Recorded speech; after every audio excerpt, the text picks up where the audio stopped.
एक रोज जाड़े के मौसम में सख्त बारिश हो रही थी और एक भूखी सैह सर्दी और पानी से बचने के लिए किसी जगह की तलाश में मारी मारी फिर रही थी। वो एक पुराने दरख्त की जड़ में सुराख देखकर ठिठकी और झांक के देखा तो एक सांप नजर आया। सैह ने गिड़गिड़ा कर कहा, भाई साहब, मुझे बहुत सर्दी लग रही है, मैं भूखी भी हूँ, क्या आप मुझे अपने मकान में जगह देंगे? सांप को उसकी हालत पर रहम आ गया और बोला, आ जाओ।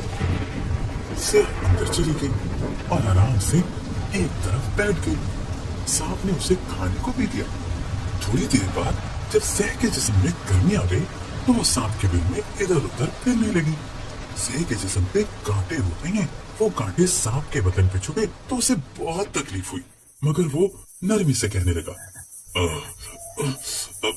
बहन, बारिश थम गई है, अब अगर आप यहाँ से चली जाओ, क्योंकि इस सुराख में हम दोनों के लिए जगह नहीं है और ये आपके कांटों से मुझे तकलीफ भी हो रही है।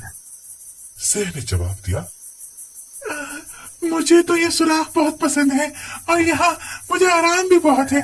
हाँ, अगर तुम चाहते हो तो शौक से जा सकते हो।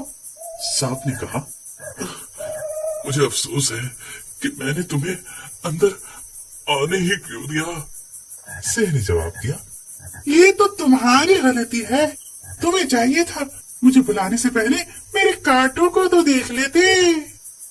सच है बच्चों, बेसोचे समझे काम करने से हमेशा तकलीफ होती है।